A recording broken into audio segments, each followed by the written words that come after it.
Today we're on a field trip to the Quinebaug River to explore possible places where a fordway would be, where travelers would cross the river in the early days. We're in New Boston on the Quinebaug River at the Quinebaug River Bridge, and there's some belief that this was the place where the Old Connecticut Path crossed. However, that wasn't held by either Harold Ayers or Ellen Larned in their histories. Larned and Ayers, in their view, felt that the crossing for the Old Connecticut Path would be further downstream, where there might be a better footing and a better approach to the river. So we'll take a look and see if we can find some alternatives that would provide a safer crossing point. Ellen Larned, in her History of Windham County, included a map of ancient Windham County that showed the Connecticut Path as it crossed the towns of Thompson, Woodstock, Eastford, Ashford, and on to the Willimantic River. River crossings were the most dangerous parts of the journey along the Old Connecticut Path. Using Larned's map of ancient Windham County and modern mapping tools enables us to rediscover the route of the Old Connecticut Path leading down to the safe crossing points on the Quinebaug River in Thompson and the way across the Thompson Woods to Woodstock. At the corner of Brickyard Road and Capitoluck Road in Thompson, Connecticut, and we're going to take a little walk down along an access path, a cart path, that'll lead us down to the Quinebaug River and follow the Shumway Brook. So let's take a walk down the path and get ourselves to the Quinebaug River and see what we can see for possible crossing points. Well, our walk down along the brook has led us to this point where we have a crossing of the brook before we emerge in the meadows by the Quinebaug River. So we'll take a walk. We're grateful for the fact that someone built a nice little footbridge across the brook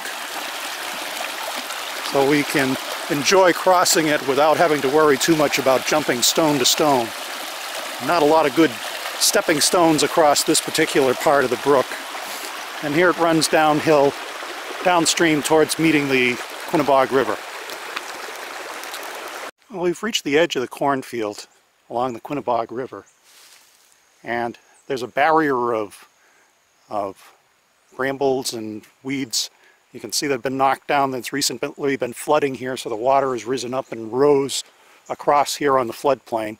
But we'll see if we can walk through and get over to the river, which would be just about 100 feet over yonder.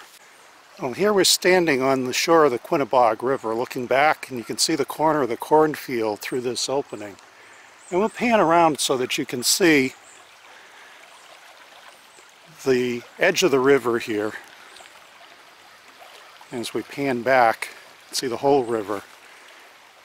And you can see how it narrows, and at this point you get a better sense of being able to, if I can do it without landing in the river, how low the banks are on this side. So again, someone coming down who had to walk across the river, which they had to do in the 1600s up until the first bridge was built in the 1700s. They'd have to walk down to a place much like this, step into the river.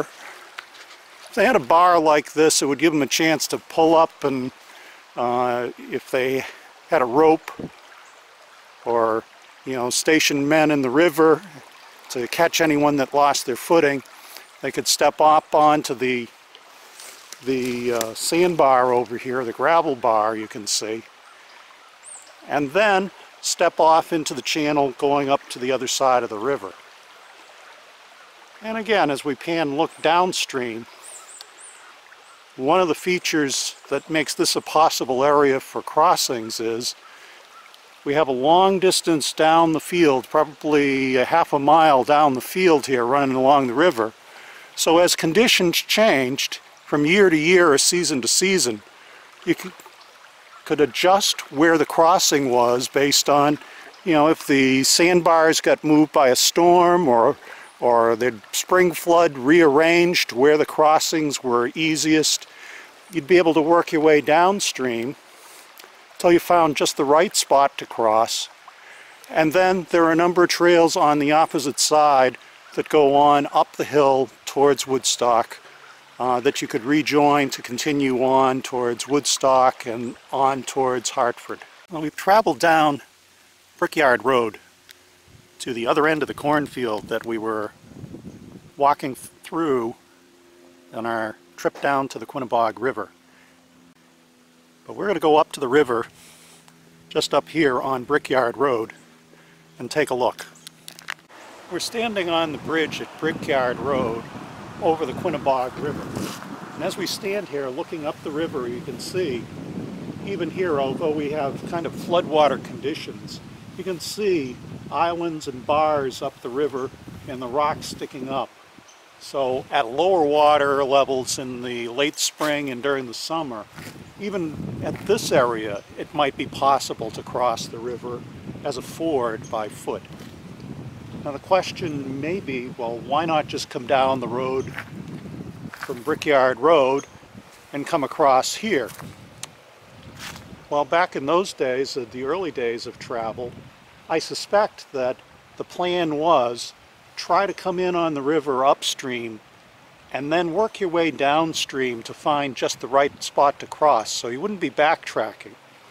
And one of the things that we'll see further on as we go up the hill over to Woodstock is that from this point, from Brickyard Road on up towards Osier Pond, there are a number of roadways, old cart paths that join together as a network leading towards Woodstock. So we'll take a little walk up the river and see some of the potential crossing points and some other sites that are here for those who want to walk along the far bank that's within the Corps of Engineer land.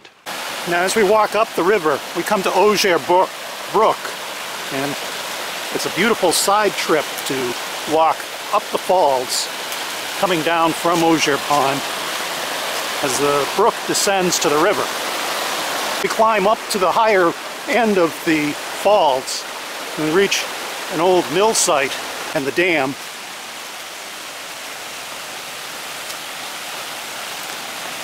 And it's likely a grist mill or sawmill site taking advantage of the waterfall. Now as we look back around, you get an idea of what a wonderful spot this is along the brook falling down towards the Quinebaug River. The Quinebaug River, and we're on one of the bars that you can get a sense of, the shallowness of the water where the bars have piled up. Although the current is pretty fast now, this reflects our flooding this past month, but if we walk over, you can see on the opposite shore is the cornfield that we were in. And as we come up here, you can see the stones that form the bars here would provide pretty good footing and are likely to be under the water below the surface.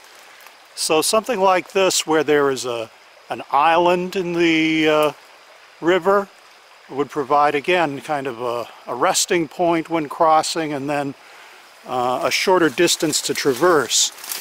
And as we walk back up, you get a sense again of what would you be looking for. You'd want to have a bank on the river that you could walk out of without having to struggle, and then places where you could just easily walk right up out of the riverbed and on up the hill. Walking up the river, and we're approaching the point where we're almost directly opposite from where we stood on the corner of the cornfield. And as we come down to the shoreline, you can see, I don't think I'd want to step off right at that point, but we've got a couple of boulders. We've got a large one here, we've got a ledge over there, a sandbar, and then as we look just a little bit beyond there through the trees, we'll see the cornfield, and that's right where we were standing earlier when we came down from the other side of the river. So there would be multiple places if you start at the head of the field up here and work down towards the bridge on Brickyard Road. There'd be multiple places, and depending on the season, the conditions, that you'd pick the best one to safely get across the river. Across the river here from our possible fording place in the river. We'll turn and see how the path leads us very gently up the hill. By following the river and then traversing instead of going straight up the hill, it makes for an easy walk up to Fabian Road. Follow the river past many potential sites for crossing with low banks. Now we're headed diagonally up the hill. You can see the river. We're climbing away from it. The intersection with another old path going uphill from the river. And we'll take this in probably about 2 minutes. We'll be up on Fabian Road. If we go to the left and follow the path down the hill along the Corps of Engineers markers of their property boundaries, we're headed right towards Auger Brook. As we come down here on the hill, it looks like a pretty rough, primitive road crossing here. We can see between the rocks. And we'll see if we got the stuff to get across here without falling in. You can see Auger Brook, and we can see the path running right up the hill to Fabian Road. So let's see if I can succeed in getting across the brook here. And I think we just did it. So we're going to follow the path up the hill here to join on to Fabian Road.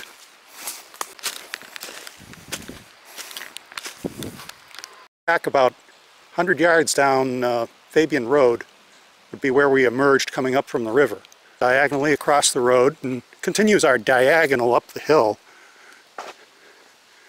So right here is the start of the cart road that, if we follow on another day, we'll do it, leads us on over the hill to Woodstock.